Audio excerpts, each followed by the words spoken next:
Mga ka-journeys, nandito tayo ngayon sa loob ng launch ng Mercedes. Kasi yung ating truck nandun yung ginagawa. Yan. Yan sa katabi niyang dump truck na yun.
Magandang araw po mga ka-journeys. Welcome back to my channel. Bago po ang lahat, mag-subscribe muna kayo sa aking YouTube channel para lagi po kayong updated sa aking mga videos. So ngayon po mga ka-journeys, nandito ako ngayon sa Nitra, Slovakia. At kailangan ko mag-load ng 4 na Jaguar Land Rover at dadalhin po natin yan sa Belgium. So mahaba-haba pong biyahe ang ating pupuntahan na naman mga ka-journeys. Mga ka-journeys, manatili pong nakatutok sa ating episode. So yun nga po mga ka-journeys, nandito ako ngayon sa parking sa may bureau at nag-register ako para sa loading procedure. So ito po, binigyan tayo ng ano ba model to? Ito po mga ka-journeys, dito po sila tatawag para malaman mo kung ikaw ay papapasukin na sa loading area. So ganun nga po, hindi ito kagaya nung dati na nandiyan sa Pilipinas na kailangan mo pang pumila doon sa mismong harapan ng opisina at mag-aantay. Kagaya nung time noon na may mga helpers, mag-aantay talaga na kung anong oras sila magkakarga.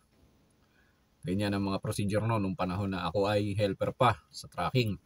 So malaking ginhawa na ganito na yung mga way ngayon. At magmi-miss call na lang sila sa mga ganitong uri ng cellphone na hindi naman na nagagamit na ano, kahit bata ayaw dito eh. So yun po mga ka-journey. So mahaba-haba po ang ating magiging paglalakbay ngayon, ngayong episode. So dyan lang po kayo at manatili po kayong nakantabay sa ating magiging biyahe. Ako mga ka-journeys, papunta na po tayo ngayon sa loading area after 3 hours pag-antay. Sabagay saglit lang ito. Tayo po ay pupunta sa isang kasamahan na nangangailangan ng kanyang pyesa, si Jorip Sabong. Shoutout sa iyo, Brother Jorip Sabong. Antayin mo lang ako dyan sa Belgium at dala-dala ko yung pyesa. So magkikita tayo dyan. So ito po mga ka-journeys, papunta na po tayo sa ating loading area.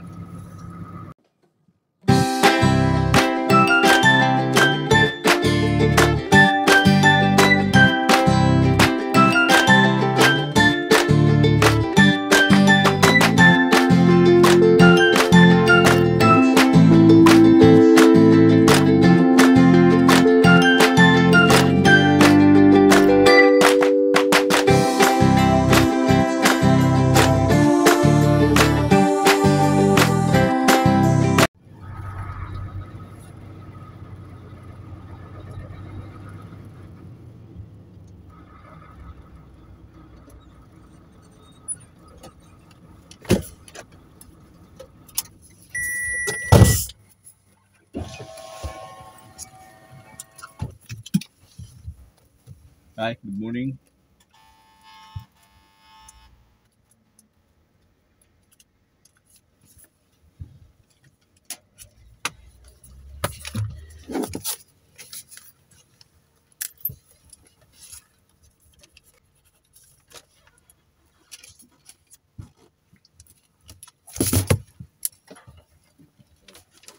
P13, okay. 79, okay. Okay, thanks. Sa parking number 13. At ang atin pong pangarga ay nakapark sa number 79. Ito po ang instruction. Si number 13, doon po tayo mapaparada. The 13 Warrior. Yun.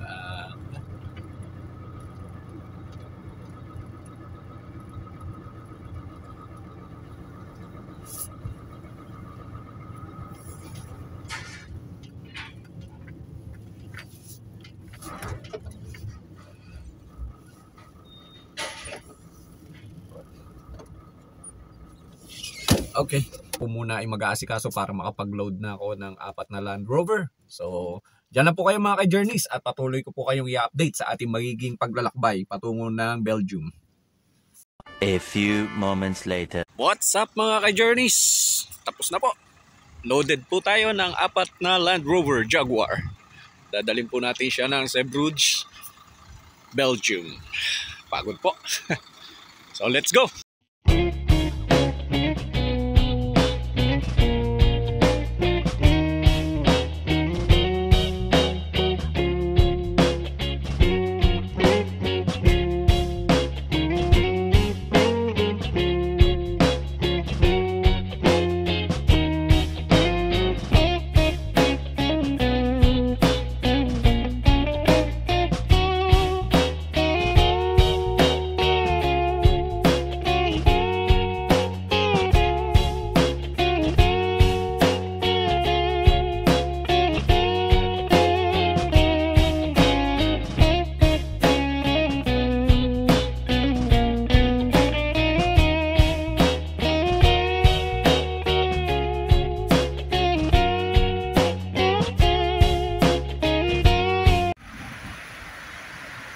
Ayan ba mga ka-journeys, nakapag-park na po ako. Dito na ako mag-i-spend ng aking 11 hours break. Ayan, ganda dito sa na-parkingan ko. Park. Ayan.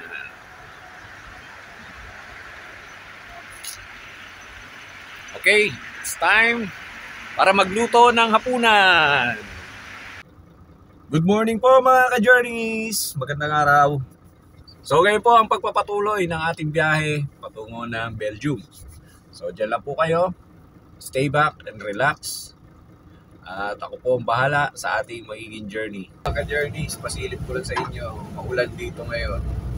Ayan, ang biyahe ngayon dito ay maulan din. Pero maluwag ang kalsada. Yan, nagandaan dito. Kaya ingat-ingat lang din po mga ka-journeys sa pagka-drive, lalo na po dyan sa Pilipinas, sa ating pong mga biyahero na kagaya ko, kasama natin sa hanap buhay. Ingat-ingat lang po sa ating mga biyahe sa araw-araw. Dito tayo sa control border ng Germany, kalampas po dito sa Austria. So ayan po, ito yung isa sa mahigpit na control border dito. Ayan, kaya may nagta-traffic dito. Nasa may A3.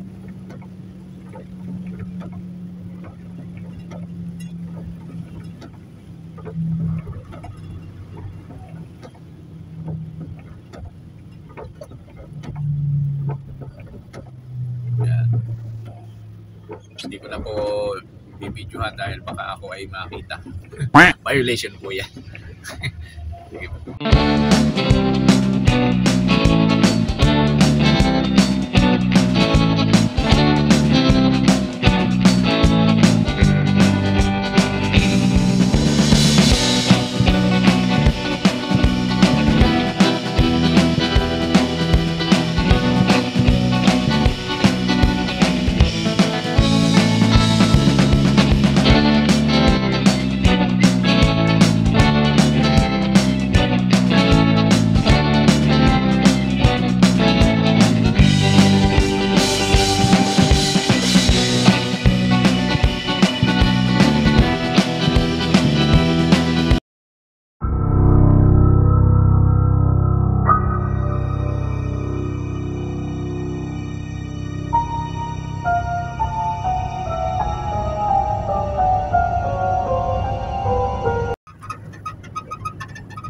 Mga ka-journeys ay nagkaroon ng konting technical problem ang ating truck na si Neptune dahil nag-malfunction ang kanyang battery. Nag-appear siya sa aking dashboard na kailangan ma-check ang electrical supply.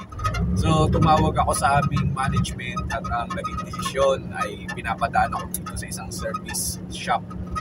Buti na lang malapit dito sa may pinagparkingan ko. Kaya ito, pupunta muna tayo dito para check nila itong truck at hindi magkaroon ng aberya dahil magre-rescue na nga tayo at baka pati po tayo ay ma-rescuehan din. So dalawa na kami. Kaya kailangan maayos muna ito. So dyan lang po kayo mga ka-journeys at patuloy ko lang kayong i-update sa mga kaganapan ng ating biyahe. Na mga ka-journeys, nandito tayo ngayon sa loob ng launch ng Mercedes. Kasi yung ating truck nandun, yun, ginagawa. Yan sa katabi niyang dump truck na yan. Pinapalitan ng alternator. Yan, habang nag-aantay, painom ng kape at soft drinks na libre. So, yun po mga ka-journeys. Hopefully, maya matapos na para tuloy na ulit. Mahirap matulog dito. So, ganun na. Update ko na lang kung huli kayo mamaya mga ka-journeys.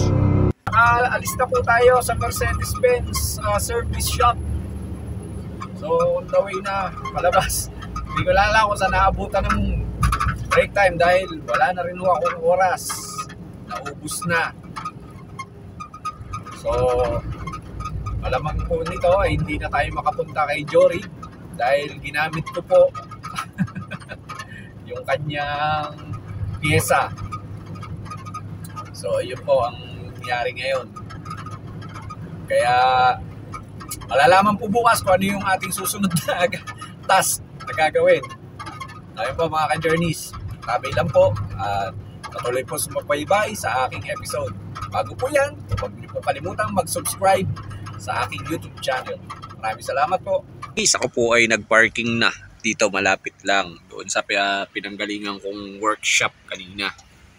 So ito. Ayan pa mga ka-journeys, ang realidad ng isang truck driver, isang OFW na naghahangad ng isang magandang buhay para sa kanyang pamilya. Ay eto po, ako po ay nagpahinga na dito dahil bukas kailangan ko makarating ng Zeebrugge para may unload itong 4 na Land Rover.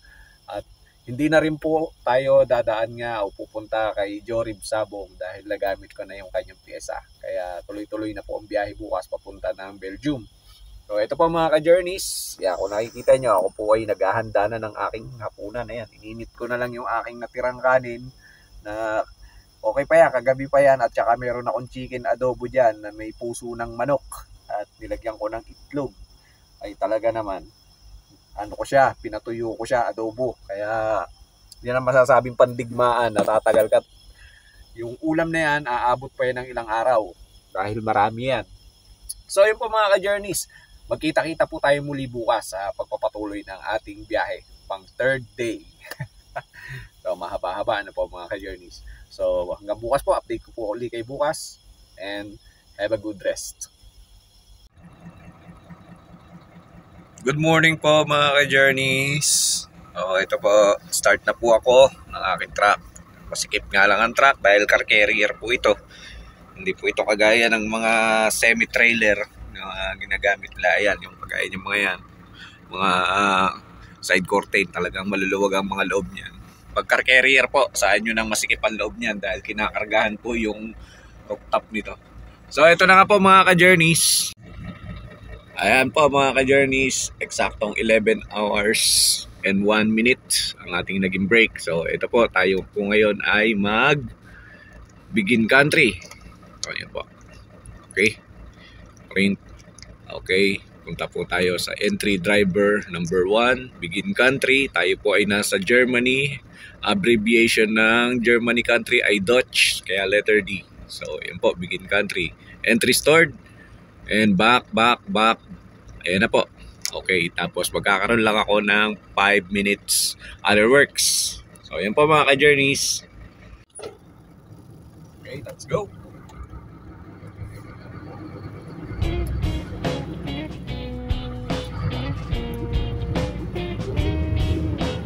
Ayan po mga ka-journeys. Isang magandang araw po sa ating lahat. Route calculation. Keep safe po kahit sa bagyo ay nararanasan ngayon na pinapanood sa news.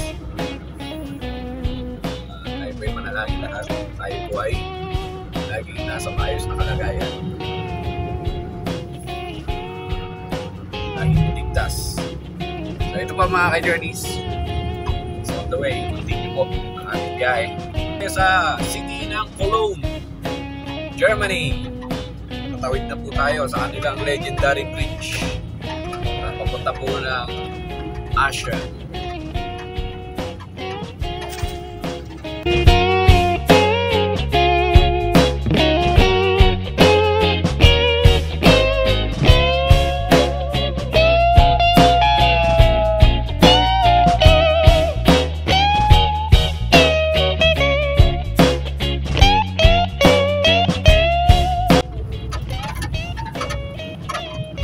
Buti na lang walang gasinong traffic sa Cologne, kaya nakalampas po tayo. Ito tuloy-tuloy at mag-break na rin po ng 45 minutes. Break time po muna tayo ng 45 minutes. So ito, bibili muna tayo ng kape. Kaya iwanan muna natin si Neptune dun. Hindi po tayo. Malamig. Uusok. Uusok ng linga grabe, malamig na dito. Ayun pa mga ka-journeys, dito po sa pinagparkingan ko, minsan na rin ako nakapag-weekend break dito. Maganda dito. Ito yung yan, gasoline station. May shower. Tapos ayan, malawak ang parking niya. So, komportable naman dito matulog. At puro ng CCTV camera dito. Bawat sulok. Dito lang to sa may papunta ng Aiken. Kaya madadaanan nyo ito pagpapunta kayo ng Netherlands. Nandito lang siya makalampas ng Cologne. Yan. Ito ang mga ka-journeys. Ayun, si Buddy Neptune. God,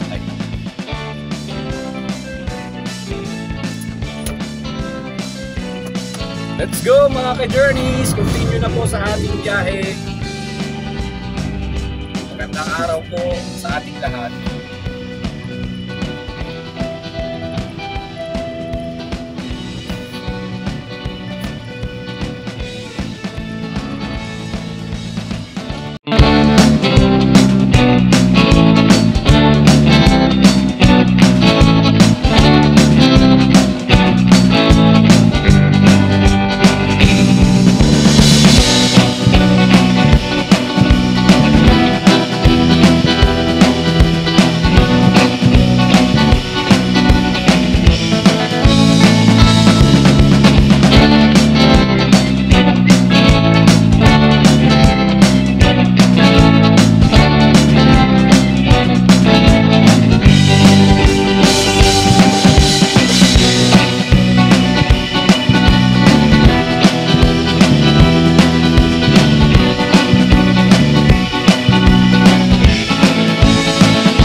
Sa city ng Antwerpen. Right. Oh, ma-traffic. 2 kilometers. Okay lang yan. Part of the game po yan. Okay lang yan, ma-traffic na yan. Kasama na po sa ating hanap buhay yan.